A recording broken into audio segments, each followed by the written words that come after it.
날이 새매 상관들이 부하를 보내어 이 사람들을 놓으라 하니 간수가 그 말대로 바울에게 말하되 상관들이 사람을 보내어 너희를 놓으라 하였으니 이제는 나가서 평안히 가라 하거늘 바울이 이르되 로마 사람인 우리를 죄도 정하지 아니하고 공중 앞에서 때리고 옥에 가두었다가 이제는 가만히 내보내고자 하느냐 아니라 그들이 친히 와서 우리를 데리고 나가야 하리라 한데 부하들이 이 말을 상관들에게 보고하니 그들이 로마 사람이라 하는 말을 듣고 두려워하여 와서 권하여 데리고 나가 그 성에서 떠나기를 정하니 두 사람이 옥에서 나와 루디아의 집에 들어가서 형제들을 만나보고 위로하고 가니라. 아멘. 아멘. 오늘은 우리가 사도행전 16장 말씀입니다. 16장에는 사도 바울과 실라가 2차 선교 여행을 가면서 아무리 복음을 전하려고 해도 하나님의 영, 그리스도의 영이 전도를 하지 못하게 막는 거예요. 그래서 어디로 가야 될지 몰라서 계속 힘들더라도 포기하지 않고 계속 노력하는데 마케도니아 사람이 환상해 보이면서 와서 우리를 도우라. 그래서 하나님께서 우리를 마케도니아로 가게 하시는구나. 그래서 마케도니아 쪽으로 가게 되는데 아시아 쪽에서부터 마케도니아는 유럽인데 유럽으로 선교의 방향을 확 돌리게 된 거지. 그 유럽 마케도니아의 첫 번째 도시가 어디냐? 빌립보예요. 근데 그 빌립보에 가서 복음을 전하러 갔는데 안식일이 되어서 안식일 가기 가까운 거리에 혹시 기도하는 사람들이 있는가? 유대인들은 그 회당이 없으면 그런 우물가, 냇가에 모여서 거기서 기도하는데 혹시 그런 곳이 있는가 하고 찾아서 가서 보니까 거기에 유대인들이 모여서 기도하는 거예요. 그래서 이 사도 바울이 그들에게 복음을 전하는데 하나님이 루디아의 마음을 열어주셨어요. 그래서 루디아가 예수를 영접하고 그리고 그가 침례를 받고 그의 가족들도 다 침례를 받은 후에 거기서 처음 만난 사도 바울과 실라 그 전도팀을 자기 집에 들어와서 거하게 그렇게 초청을 하여 그 집이 선교 거점이 되고 거기가 유럽 최초의 교회가 되고 거기서부터 하나님의 복음이 유럽 전체로 뻗어나가는 놀라운 역사가 있게 됐던 것입니다. 할렐루야. 그러므로 저는 오늘 이 말씀을 여러분에게 전하면서 하나님이 마음의 문을 열어주시는 게 참 중요하구나. 그 냇가에서 빨래하는 사람들, 기도하는 사람들이 여러 사람이 있었지만 하나님이 루디아의 마음이 열렸다는 거예요. 그 열리니까 들어오는 거예요. 여러분, 씨가 떨어질 때 옥토에 떨어진 씨도 있고 가시덤불에 떨어진 씨도 있고 돌밭에 떨어진 씨가 있지만 열매를 맺는 것은 옥토에 떨어진 씨만 열매가 맺어요. 똑같이 하나님의 말씀을 받아도 어떤 사람은 그걸 아멘으로 받는가 하면 어떤 사람은 자기의 생각으로 이걸 쓱 걸르고 그걸 안 받아들여. 그리고 어떤 사람은 세상의 재리와 욕심으로 그것을 이렇게 막아요. 처음에는 막 기쁨으로 받아들였지만 신앙적 뿌리가 약하니까 어려움이 오고 환난이 오면 쓱 말라버려요. 그래서 결국은 누가 결실을 맺는가 하면 옥토에 떨어진 씨만 결실을 맺더라는 거예요. 그래서 중요한 건 그 마음가짐이 참 중요합니다. 베드로가 복음을 전할 때 초창기에 보면 한 번에 3,000명이 다 회개하고 돌아와요. 그 다음에 안진매가 일어난 기적이 일어났을 때 또 복음을 전하니까 그날은 5,000명이 다 하나님 앞으로 돌아와요. 그 모든 사람들이 다 돌아왔느냐? 아니에요. 그렇게 많은 사람들이 마음이 열리고 예수를 만나고 회심하여 기독교 신자가 되는 그 와중에도 마음속에서 이를 갈고 죽이고 싶은 생각이 들고 핍박하고 싶은 마음이 들었던 사람들이 사도행전 초창기에 보면 그게 나와요. 그래서 가만히 보면 하나님이 복 줄 수 있는 기회가 딱 있는데, 말씀이 선포되는 그 기회가 있는데, 그때 자기의 마음이 어떤 상태인가에 따라서 그 말씀을 아멘 하고 받는 사람이 있는가 하면 그 말씀을 못 받는 사람이 있더라고요. 그래서 저는 우리 사랑하는 성도들이 하나님이 주시는 은혜 받을 기회를 놓치지 않기를 간절히 바랍니다. 은혜 받을 수 있는 기회가 항상 있는 게 아니에요. 이번에 우리가 경험하지만 코로나 바이러스가 오기 이전에는 세상에 무슨 비대면 예배다, 대면 예배다는 건 상상을 못했던 일이에요. 교회를 못 가게 한다, 나라에서 예배 드리지 말고 집에서 핸드폰이나 영상으로 예배 드려라, 이런 세상이 올 거라는 건 우리가 꿈에도 상상을 못했어요. 그런데 갑작스럽게 얼굴과 얼굴을 대하여 예배를 드리는 것이 위험하다, 이 바이러스가 퍼지는 전달체가 되니까 각각 집에서 나가지 말고 예배 드려라, 이런 세상이 돼가지고 예배를 교회 와서 다 같이 막 박수치고 찬양하고 같이 손잡고 통성기도 하고 이랬던 때나 아주 오래전 같이 느껴진다고요. 그러니 여러분, 우리가 지금 이렇게 드리는 이나마 뭐 50명으로 한계를 딱 정해놓고 드리는 이런 예배조차도 이것도 언제 또 바뀔지도 모르는 거예요. 그러니 이런 기회가 왔을 때 이걸 딱 붙잡고, 은혜 받을 때를 놓치면 안 되는구나. 여러분, 저 북녘 땅이, 평양이 한때는 동방의 예루살렘이라고 그랬어요. 그러니까 엄청난 많은 사람들이 막 교회마다 터질 듯이 밀려갔어요. 평양의 장대현 교회로부터 시작하여 수많은 교회들이 예수의 계절이 온 것처럼 전국으로 퍼져나갔어요. 그래서 저 평양에는 예수 믿는 사람이 주일날이면 아주 시내가 꽉 차게 밀려갔대요. 그랬던 그 평양이 교인을 눈 씻고도 찾을 수 없는 데가 됐어요. 아니, 세상이 이렇게 바뀌었어요? 그럼 몇 년 안 됐다고요. 기독교를 핍박하기 시작하면서 몇 년 사이에 예수 믿는 사람들이 싹 없어지고, 그리고 이제는 예수를 믿는다고 그러면 감옥에 가고 노예가 되듯이 저 정치 수용소로 빠져나가고 죽을까봐 벌벌벌 떨면서 다 예수를 모른다고 바뀌었어요. 그래서 예수 믿는 사람들이 혹이나 남아있으면 그 지하교회 교인들은 어떻게 하느냐, 내가에 앉아가지고 거기서 빨래하듯이 두드리면서 콧노래로 찬송 부르고 혼자서 쭝얼쭝얼 눈 뜨고 기도하고, 그러고 집에 들어가요. 그러고 예배를 드리는 것이 끝이란 말이에요. 우리가 지금 이렇게라도 예배를 드리는 이 예배를 하나님이 내게 주신 은혜 받을 기회라고 딱 붙잡아야 돼요. 그렇지 않으면 그 기회는 항상 오지 않아요. 여러분, 똑같은 시대를 살고 있고 똑같은 교회를 다니고 있고 똑같은 시간에 말씀을 들어도요, 어떤 사람은 그게 아멘이 돼서 막 은혜가 막 쏟아지는데, 어떤 사람은 노멘 그래가지고 거절하고 속에서 뿔딱지가 올라올 수도 있어요. 성경에 보니까 그리 됐더라고요. 근데 이 루디아라고 하는 사람은 그 사람 이름이 아니래요.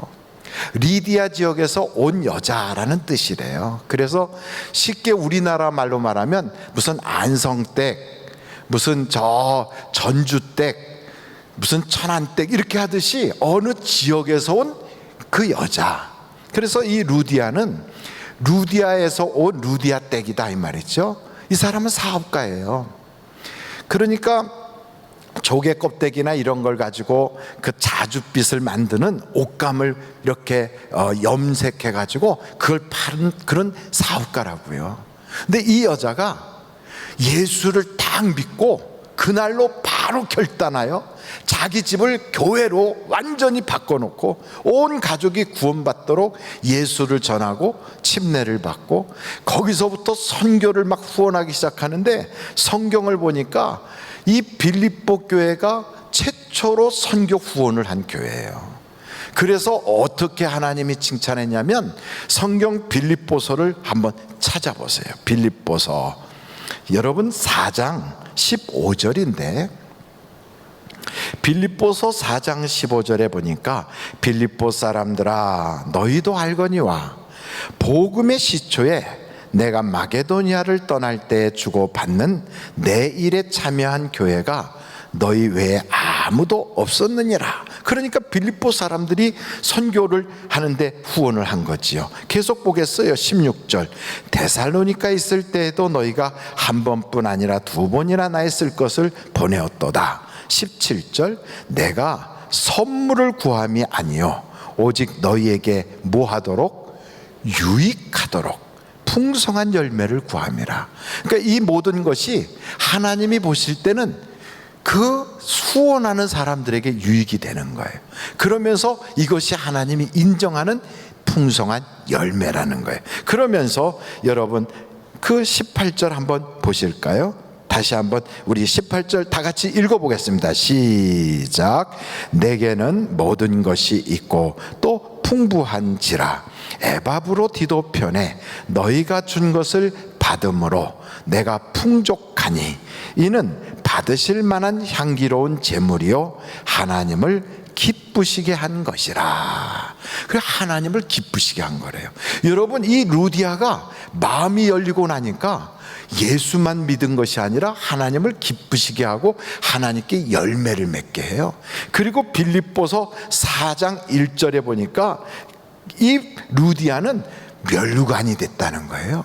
그러면서 이 사람이 두아디라 성에서 자주장사하는 사람인데 그쪽에 있는 교회를 최초에 건축하고 개척한 창립 바로 설립자가 돼요. 이걸 보면 하나님이 마음을 열게 하니까 영혼도 구원해 주시고 멸류관도 쓰게 하시고 열매도 있게 하시고 하나님께 칭찬도 받게 하시고 그 다음에 오는 선물들이 그냥 엄청난 거예요. 그러니 여러분 우리가 인생을 살아갈 때 기회가 올 때 어떤 기회? 은혜 받을 기회. 어떤 기회? 하나님이 기뻐할 수 있는 기회. 어떤 기회? 하나님이 열매로 받으실 만한 기회가 왔을 때 놓치지 않고 꽉 붙잡는 거예요. 여리고성에 가셨던 예수님이 거기서 복음을 전하고 가는데 소경이 이 사람은 평생에 눈을 떠본 적이 없는 거지거든요. 예수님을 만나서 간절하게 다윗의 자손 예수하고 막 외치니까 그 사람의 소원이 다 해결돼 갖고 두 눈을 뜨게 됐어요. 그 사람 이름이 성경에 보니까 바디메오라고 나와 있어요. 근데 그 사람만 그런 일이 있었느냐? 아니에요. 부자지만 남들에게 손가락질을 받고 있었던 삭개오라고 하는 사람이 있어요. 이 사람도 주님을 만나고 싶은 마음이 있어서 뽕나무 위에까지 막 올라가서 거기서라도 보겠다고 이렇게 쳐다보고 있으니까 주님이 오셔서 삭개오야 내려와라. 내가 너희 집에 유하해야 되겠다 하고 그 집에 들어간 거예요. 사람들은 말입니다. 겉모습만 봐요. 이야, 예수님도 별것 없어. 돈 많은 집에 들어갔어. 죄인 집에 들어갔어. 다 비난을 해요. 근데 예수님이 그 삭개오 집에 가니까 삭개오가 뭐라 그래요? 자기 재산의 반을 뚝 잘라서 가난한 사람들에게 구제하고 하나님 앞에 잘못한 거 있으면 내가 4배나 갚겠다고. 그러면서 그렇게 누가 시키지도 않았는데 그런 고백을 할 때 예수님이 뭐라 그러냐면 이 집에도 구원이 일어났다. 아브라함의 자손이다. 그 말씀을 하면서 삭개오에게 복을 주셨거든요. 여러분 그의 이름이 성경에 기록이 됐다는 것은 초대교회 때 이 삭개오가 아주 유명한 교회의 지도자가 됐다는 뜻이에요. 그걸 보면 하나님이 그에게 찾아온 그 기회를 어떤 사람은 막 간절히 사모해서 두 눈이 떠요. 어떤 사람은 간절히 사모해서 가족 구원이 일어나요. 어떤 사람은 그것을 놓치지 않게 간절히 사모해 나무 위에까지 올라가니까 하나님이 그를 위대한 영적 지도자로 세워주시는 거예요. 여러분 천국은 침노하는 자의 것이에요. 구경하는 사람 것이 아니고요, 거기서 수근수근하는 사람의 것이 아니라 하나님의 나라에서 내가 복을 받아야 되겠다 하고 사모하는 사람, 그 하나님이 밖에서 문을 두드릴 때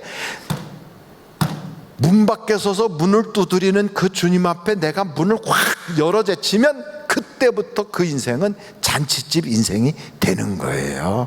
그래서 같은 시대를 살고 같은 교회를 다니고 같은 말씀을 듣는다고 똑같은 은혜를 받는 게 아니라 그런 순간에도 어떤 사람은 확 문을 열어 제치고 막 사모하여 주님을 자기 집으로 모시고 들어가고 자기의 인생의 기회를 꽉 붙잡아서 나는 면류관 써야 되겠다, 나는 하나님이 사랑하는 열매를 맺어야 되겠다, 나는 하나님을 기쁘시게 하는 재물이 돼야 되겠다, 이런 인생은 벌써 삶의 질이 달라지고 결과가 달라지는 거예요.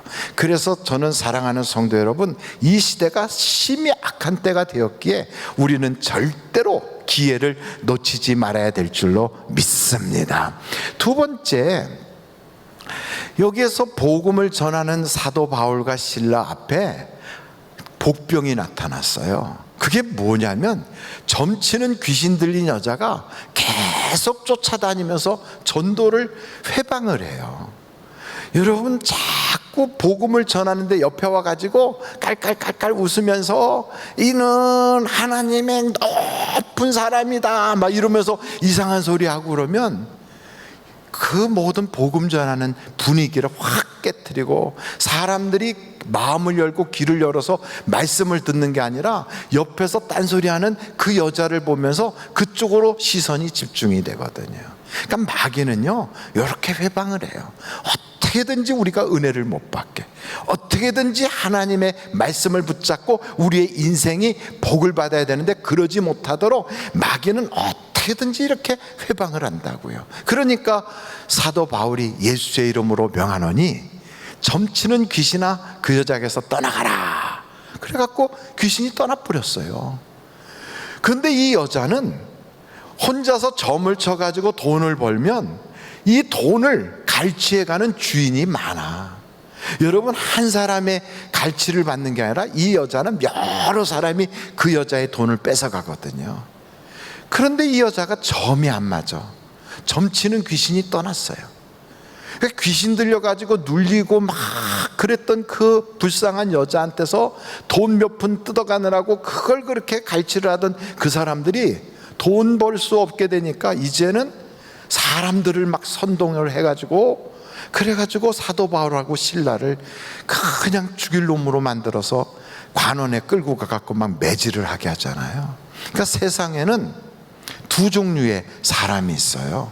이렇게 자기의 이권이나 자기의 필요와 또 자기 어떤 목적 때문에 죽여라 죽여라 죽여라 이러면서 죽이는 일에 앞장서는 사람들이 있어요.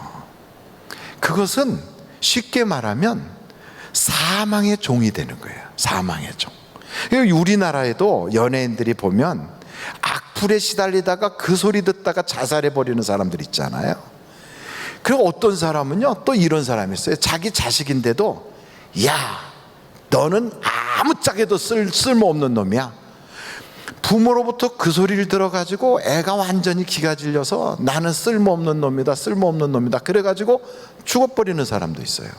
학교 가서 공부하러 갔더니 학교 선생님이 내까진 게 뭘 하겠냐, 돌대가리가. 이래놔가지고 애가 완전히 삐뚤은 길을 가갖고 평생을 어긋난 인생을 살게 만들었대. 이렇게 하는 그런 일들이 벌어지잖아요. 직장에 갔더니 직장에 그 자기의 선배가, 상사가 그 사람을 보고 무능한 놈이라고 막 윽박지르고 해서 사람을 그냥 죽여버리는 거지요. 이렇게 세상에는 사망 권세의 종이 돼가지고 그 사망의 일을 하는 그런 사람들이 굉장히 많아요. 그러니까 이런 사람들이 어떤 사람이냐, 현장에서 간음했다고 여자를 끌고 와 죽이라 하고 돌멩이 들고 막 쫓아왔어요. 죽이라고. 근데 여러분, 한번 여쭤볼게요. 현장에서 간음하다가 잡혀온 여자만 왔어요? 아니면 남자도 같이 잡혀왔어요? 왜 가만히 계세요? 아니, 간음을 했으면 두 사람이 있어야지 어떻게 한 사람만 끌어오냐고. 그럼 남자는 도망가고 여자만 잡힌 건가? 근데 많은 성서학자들이 무슨 얘기하냐면 이 여자를 골탕 먹이려고 남자하고 짜고 사람들이 그렇게 했다는 거예요. 은밀하게 벌어지는 간음의 현장에 어떻게 가서 잡겠어요? 그러니까 이렇게 다 해서 그래갖고 그 여자를 잡아가지고 끌고 가서 예수님을 함정에 빠뜨리려고 이 일을 했다는 거예요. 그러면서 결국 그 여자는 죽음의 덫에 걸린 거지. 그래갖고 돌을 들고 다 죽인다고 씩씩거리고 온 거예요. 세상은 딱 그래요. 그러니까 이 세상에는 안 본다 그러면 뒤에서 막 죽여라 죽여라 그래요. 꼭 가인이 옛날에는 자기 동생을 돌로 쳐서 죽였지만 지금은요 그렇게 안 죽이고 혀로 죽이거든. 혀로. 그러니까 이렇게 세상이 악해져서 사망의 종이 돼서 일하는데 또 다른 종류의 사람이 있어요. 살리는 사람이 있어요.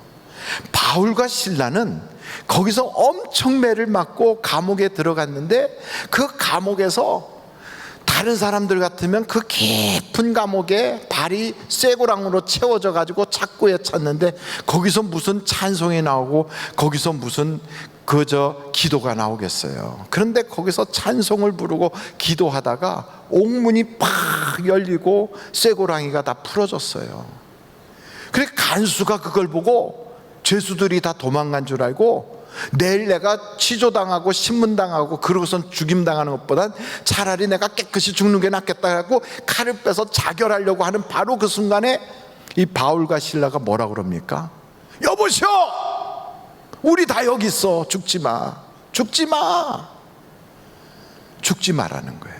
여러분, 살리는 사람이 있어요. 세상에 생명의 일꾼으로 일하는 사람이 있어요. 그래서 세상이 지금은 먹고 살기가 어렵잖아요. 자살하는 사람이 그리 많거든. 요즘은요 옛날하고는 달라서 옛날보다 몇 배의 자살률이 높아지고 있어요. 통계가 안 나올 정도로요. 한강다리 거기 가면 생명의 전화가 곳곳에 있고 CCTV 걸어놓고요 거기에 그렇게 써요. 죽지 마라고 써 있어요. 한강다리에 쭉 가다 보면 그렇게 많은 사람들이 거기로 가는 거예요. 죽으려고. 왜? 소망이 없으니까, 살 수가 없으니까. 그런데 예수를 믿는 사람을 딱 만나면 죽지 마요, 하나님이 도와주셔. 기도하면 응답받아요. 하나님이 역사해 주실 거예요. 고비만 넘어가면 이제부터 하나님이 함께 하시니까 괜찮아질 거예요. 막 이렇게 우리에게 용기를 주거든. 사랑하는 성도 여러분, 하나님 안에 들어오면 죽을 자가 살 일이 생기는 걸 믿으시기를 간절히 바랍니다. 그래서요 사도 바울 같은 사람도 사실은 죽음의 종로로 타던 사람이에요. 스데반 때려 죽이는데 앞장섰던 사람이에요. 근데 이 사람이 예수님을 딱 만나고 나니까 사람이 확 바뀌었잖아요. 예수님 만나고 나니까 회개하고요 거듭나고 성령을 받고 나니까 이제는 그 간수가 죽으려고 해도 죽지 마시오, 우리 다 여기 있어요. 살리는 사람이 된 거예요. 예수 믿는 사람은 만나면 용기를 심어줘요. 하나님이 우리 속에 있고 성령이 있는 사람은 무슨 일을 할지라도 딱 붙잡고 기도하면 돼. 용기를 심어줘요. 당신은 사랑받기 위해서 태어났어. 절대 예수 안에 있으면 망하지 않아. 이렇게 하나님의 놀라운 은혜의 말씀을 막 전달하기 때문에 그를 통하여 축복의 통로가 되어 막 나간단 말이죠. 세상은 우리에게 암울한 소리, 꼭 죽고 싶은 생각이 드는 소리, 그리고 마음이 답답한 소리를 하지만 하나님은 우리에게 소망의 말씀, 그리고 믿음의 말씀, 힘이 되는 말씀, 막 이걸 주시는 거예요. 저는 우리 사랑하는 성도 여러분이 하나님의 생명의 일꾼들로 일할 수 있기를 간절히 바라요. 그래서 믿음 좋은 사람하고 딱 있으면요 마음이 시원해져. 아무리 어려워도요 어려워지질 않아. 그게 다 해답이 있다는 걸 알기 때문에 그래요. 여러분, 이 성경을 오늘 보니까 빌립보 감옥에 들어간 이 사도 바울하고 실라를 보십시오. 얼마나 속상했겠어요. 복음 전하러 간 거예요. 자기가 무슨 나쁜 짓을 한 것도 아니에요. 남의 돈 떼먹은 것도 아니야. 그런데 억울하게 말도 못 해보고 매맞았어요. 아니 이쪽이 뭐라고 막 와서 그러면 관리들이 이 사람한테 당신은 왜 그랬어 하고 물어보고서 그러고 나서 재판이라도 해야 되는데 이런 절차도 하나도 없이 낯선 사람이다, 외부에서 온 사람이다, 백도 없고 이 사람은 아무런 누구 도울 사람도 없다 하니까 막 그냥 무조건 두드려 팬 거예요. 그래가지고 깊은 감옥에다가 가뒀어요. 그리고 성경에 보니까 매우 때렸대. 매우. 그러니까 온몸이 막 멍들고 피투성이 되게 매맞은 거예요. 여러분, 이런 상태가 되면 노래가 나오겠어요? 그런데 사도 바울과 실라는 이런 상태에서 찬송이 나오더란 말이에요. 여러분, 코로나 바이러스가 이렇게 심해서 우리는 경제적으로 너무 어렵다고 그래요. 제가 우리 교회 성도님 중에 어떤 분은 동대문에서 사업하는 분도 계시고 그래서 가봤어요. 그분 댁을 간 게 아니라 일부러 동대문 시장 있는 데를 가서 보니까 시장에 장사하시는 분들은 많이 계시는데 그 시장 안을 다니는 고객은 아무도 없어요. 텅텅 비었더라고. 그러니 어떻게 장사를 하겠어요? 어떻게 먹고 살아? 그래가지고 목사는 생각해 보세요. 나라에서 뭐 20명 한다고 그러다가 인심 쓰는 것처럼 50명까지 하라고, 그렇게 그게 이제 크게 그 뭐 인심을 쓰듯이 그렇게 했어요. 근데 한편으로 무슨 생각이 들겠어요? 천주교는 가만두고 불교는 가만두고 왜 기독교만, 교회만 가지고 그러느냐, 이런 생각 안 들겠어요? 여기서부터 여기까지 뚝 하고 올라오지 속이. 그런데 왜 아무 소리 안 하고 지키자 이렇게 하겠어요? 이유가 있어요. 우리 교회 성도님들 다 사업하는 분들 어려움 빨리 끝내야 되겠거든. 그러니까 하여간 나라가 어떻게 이렇게 하고 교회한테 억울하게 하는 것 같아도 그래도 조금 억울해도 참자. 빨리 코로나 이거 빨리 끝내자. 그래서 어떻게 됐든 성도들의 사업장에 손님이 갈 수 있고 동네에 사람들이 돌아다니게 하고 가게에 또 사람이 찾아가서 물건이 팔리게 해야 되지 않냐. 그래서 교회가 예배 드리는 거 영상으로 불편하지만 드리더라도 그래도 우리가 빨리 세상의 경제가 돌아가게 해야 되겠다, 이 생각으로 그냥 목사가 침 꿀꺽 삼키고 나라가 판단한 게 맞아 이러고 가는 거지, 꼭 여기서 다 괜찮아서 그런 건 아니거든요. 그래도 어찌됐든 이런 마음을 갖고 딱 갈 때 여기 빌립보 감옥에 매 맞고 들어간 그 사람들하고 비교해보면 우리는 아무것도 아니지. 그런데 이 빌립보 감옥에 매 맞은 그 사람들이 찬송이 나오더라는 거예요. 아니 어떻게 이 사람들이 찬송이 나왔을까요? 이유가 있어요. 이분들은 무슨 믿음이 있었냐면 하나님이 다 아신다, 다 아신다. 아멘이십니까? 하나님이 허락하신 거다. 하나님이 허락하지 않고는 절대로 이런 일이 있을 수가 없다. 하나님 손 안에 있는 거다 이거다. 그러니 우리는 걱정할 것 없다 이거예요. 여러분, 지금 코로나 바이러스가 하나님 모르는 걸까요? 아는 걸까요? 다 알고 계세요. 그럼 우리 형편 하나님이 모르실까요? 아실까요? 다 아세요. 하나님 손 안에 있는 거예요. 여러분, 욥이 그 어려움을 겪고 애들이 죽고 막 집이 무너지고 불이 나고 도적당하고 온몸에 병이 들고 그 한 가지도 하나님 모르시는 게 없어요. 다 알아요. 다 알아. 아니 그런데 왜 하나님이 그걸 그냥 그렇게 허락하시는가? 다 하나님이 뜻이 있는 거예요. 여러분, 여기 성경을 이렇게 보다 보니까 이 감옥에 들어가서 매를 맞고 그 고생하는 거 왜 하나님이 저렇게 주를 위하여 일하는 사람들을 고통 주나 하고 생각했지만 길게 보니까 그걸 통하여 간수가 회개하게 되더라고. 그 집안 식구들이 다 예수 믿게 되고 구원받게 되더라고요. 루디아라고 하는 여자는 그 개울가에서 말씀만 전해도 마음이 열려서 영접을 하고 구원받았지만 이 간수는 그렇게 해서는 안 될 사람이고, 누군가가 직접 그 속에 들어가서 그 어려움 속에서도 신앙으로 이기는 걸 보여주고 자기가 죽을 자리에서 그 사람 덕분에 살게 되면 그때서야 구원받을 사람이라고 하나님이 생각하셔서 이 방법을 쓰신 거거든요.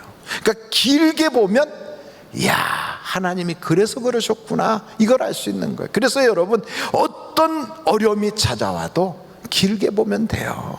코로나 바이러스 조금 길게 보세요. 사업 좀 안 됩니까? 길게 보세요. 하나님이 방법이 다 있어요. 하나님이 역사해 주실 걸 믿으시기를 간절히 바랍니다. 하나님 모르시는 게 없어요. 그래서 길게 보면 마침내는 승리예요. 승리. 끝 인생은 승리요. 예수 안에 있는 사람은 절대로 망하지 않아요. 그래서 주님이 그러시잖아요. 여러분 한번 같이 성경을 고린도전서 10장을 한번 찾아보세요. 고린도전서 10장인데 13절이에요. 같이 한번 읽어보겠어요. 사람이 감당할 시험 밖에는 너희가 당한 것이 없나니 오직 하나님은 미쁘사 너희가 감당하지 못할 시험 당함을 허락하지 아니하시고 시험 당할 즈음에 또한 피할 길을 내사 너희로 능히 감당하게 하시느니라. 그러니까 여러분 이 말씀을 보면 믿는 사람은 그 길이 생명의 길을 걷게 하는데 생명의 길에는 두 가지 길이 있어요. 가도 되는 길이 있고 피할 길이 있어요. 그래서 이 두 가지 길을 우리는 어떻게 가야 될지를 몰라. 이 길로 쭉 간다고 가는데 이게 갈 수 있는 길일 때는 하나님이 가게 하세요. 근데 피해야 될 때는 하나님이 강권적으로 확 끄집어서 거기를 나오게 만들어요. 그러니까 결과적으로는 우리가 망하지 않는 거지. 결국은 잘 되게 되는 거지요. 그러므로 여러분 하나님을 믿으시라 이 말이에요. 두려워하지 말라고요. 기죽지 말라고요. 아무리 경제적으로 어려움이 있다, 지금 살기가 힘들다, 뭐 어떻다, 걱정하지 마세요. 세상 사람들도 그래요. 이렇게 어려울 때는 사람이 깡이 있어야 돼. 어떤 사람은 기가 센 사람이 세상을 이겨 이렇게 말하지만 우리 믿는 사람은 그게 아니에요. 예수 믿는 사람은 믿음으로 세상을 보는 거예요. 그래서 믿음이 세상을 이기게 되어 있어요. 그러므로 여러분 내 모든 인생의 길은 하나님 손 안에 있다. 그러므로 하나님께 맡기고 아멘 하고 가면 하나님께서 피할 길도 주시고 가야 될 길은 인도해 주시고, 그래서 우리는 걱정 없이 가는 거예요. 이런 인생길을 걸어갈 때 절대로 기죽지 말고 두려워하지 말고 어깨를 쫙 펴고 걷다 보면 하나님께서 우리를 생명의 길을 걸어가게 하실 걸 믿습니다. 마지막으로 여기 성경에 보니까 그 감옥 속에서 그날 보니까 착고에 그것도 풀어지고 옥문도 열렸으면 하나님이 나가라고 하는 건가? 하고 나갔다면 간수가 죽었어요. 그리고 그 집 식구들 아무도 구원 못 받아요. 근데 그렇게 안 살았거든. 여러분 예수 믿는 사람은 당당해야 돼요. 그때 만약에 나갔으면 평생 도망자가 되는 거예요. 그래서 어떻게 돼야 되느냐? 그 동네 와가지고 전도도 못해. 다시 가려면 저때 저 탈옥한 사람이로구만 하고 또 잡혀가요. 안 나가는 거지. 딱 버티고 있었죠. 그랬더니 결국 어떻게 돼요? 간수가 회개하잖아요. 간수 집이 다 구원받잖아요. 그리고 그 다음날 되니까 높은 양반들이 이제는 풀어주라고 그러잖아요. 그래서 당당하게 나갈 수가 있게 됐어요. 근데 바로 그때 그 높은 사람 오라고 그래. 내가 로마 시민권자인데 나를 그냥 무조건 두드려 패고 이제는 가라고 그래? 아니 그러면서 높은 사람을 불렀다는 거예요. 이 얘기를 들었던 그 높은 사람이 깜짝 놀라가지고 막 뛰어와서 아이고 죄송하다고, 어떻게 하다 보니 일이 이렇게 됐다고 막 이러면서 사과를 하고 나가시라고 그랬다는 거예요. 우리는 이걸 보면서 아니 그렇게 할 것 같으면 매질하기 전에 먼저 얘기를 하지. 다 의도 터지고 나서 그 다음에 뭐 버스 지나간다면 손들일 일이 있는가 이렇게 생각하겠지만, 그때는 사람들이 막 확 선동돼 가지고 막 와 하고 일어날 때는 분위기상 그걸 꺼내서 얘기하거나 어떻게 할 수 있는 그게 안 되는 거지요. 그냥 군중 심리에 휩쓸려 가는 때니까 막 맞은 거지요.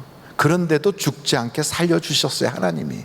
그런 상태에서 왜 그럼 이젠 그냥 조용히 나가도 되는데 그걸 굳이 꺼내놓고 이제 와서 그러느냐? 이유가 있어요. 그 교회, 빌립보에 세워놓은 교회 성도들을 지키기 위해서 그런 거예요. 그 사람들 핍박받지 않게, 그 사람들 세상에서 아무렇게나 해도 괜찮은 사람들로 하지 않기 위하여 내가 이런 사람이다 하는 걸 보여준 거예요. 그래 놓고서는 석방되어 나오니까 루디아 집에 가서 거기 있는 성도들을 위로하고 떠났더라 그래요. 예수 믿는 사람은 당당해야 돼요. 그래서 여러분, 혹시 사업을 하다가 어려운 일을 겪었잖아요. 부도나게 됐잖아요. 그럼 부도날 거를 미리 안단 말이에요. 그럼 어떻게 해야 되느냐? 나하고 같이 거래하는 사람들한테 알리라고요. 당당하게. 다음 주에 부도날 것 같아요 하고 알리라고요. 그래 놓고서 그 사람들도 살 수 있는 길을 다 열어주라고요. 혼자서 싹 챙겨가지고 도망치지 말고. 그리고 당당하게 떳떳하게 얘기해요. 내가 빚을 갚겠다고, 어떻게든지 갚겠다고. 그러고선 정직하게 갚아가면 되잖아요. 사업을 할 때 항상 좋은 일만 있습니까? 어려운 일도 생기고 때로는 힘들 때가 있고 다 망해먹을 때도 있는 거지. 그런데 그런 위기와 고비를 넘어가서 마침내 성공하는 거지요. 하나도 돈 100원짜리가 없어서 짜장면을 사 먹지 못할 만큼 완전히 알거지같이 무너졌어도 나 때문에 당신은 피해보지 마십시오 하고 얘기를 하고, 그리고선 내 것 챙기기 전에 그 사람들한테 다 설명하고 죄송하다고 이야기하고, 그리고 어떻게든지 갚을 수 있게 그렇게 하겠다고 그러면 사람이 도울 생각을 하게 되고 이 사람을 살려서 내 돈을 받아야 되겠다는 생각을 하게 되지 감옥에 집어넣겠어요.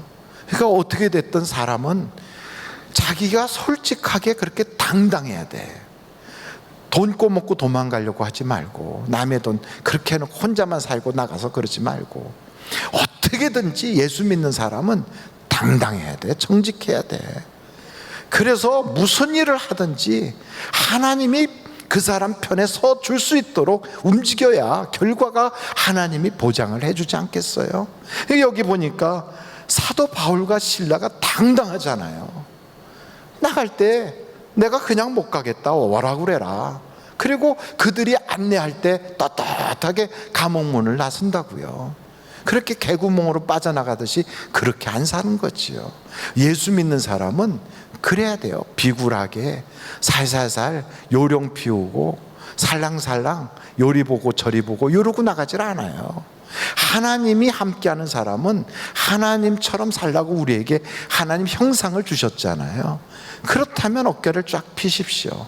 세상에 돈이 좀 없고 내가 지금 경제적으로 어려워서 몇 달 밀렸으면 주인한테 얘기해요. 죄송하다, 이런 여차해서 밀렸다. 그럼 못 갚으면 나가라 그러면 그렇게 보따리 사서 나오면 하나님이 손가락 빨개만 안 하신다고 또 길을 열어주신다 이 말이에요. 그래서 여러분, 우리 믿는 사람은 망하나 흥하나 사나 죽으나 우리는 주님의 것이다. 하나님이 나를 책임져 주신다. 하나님이 나를 보증해 주신다. 이걸 우리는 확실히 믿기 때문에 감옥에 들어가도 노래를 하는 거예요. 세상에 나와서도 기도를 하는 거예요. 여러분, 그래서 이렇게 하나님을 절대 신뢰하는 사람은 옥문도 열려요. 쇠고랑이도 풀어지는 거예요. 자기를 그렇게 옆에서 지키고 딱 쳐다보고 도둑놈하고 쳐다봤던 사람이 회개하고 돌아오는 거예요. 하나님은 이렇게 당당하게 하나님을 의지하는 사람을 통하여 오늘도 역사해 나아가십니다. 하나님은 우리를 통하여 그 은혜를 베풀려고 택해 주셨다는 걸 믿으시고, 예수 믿는 사람은 세 가지를 꼭 해야 돼요. 그 첫째가 기회를 놓치지 마십시오. 두 번째가 어떤 일이 있어도 생명을 전하는 사람, 사람 살리는 일에 앞장서는 사람이 되어야 하는 거예요. 마지막 세 번째, 믿는 사람은 당당해야 돼요. 그래서 이 성경책을 보면서 다윗처럼, 그리고 스데반처럼, 사도 바울처럼 당당할 때 우리 주님이 여러분을 도와주시고 저를 도와주셔서 세상에 어긋난 길에 서지 않고 복된 길을 걸어가게 하실 줄로 믿습니다. 우리 기도하시겠습니다.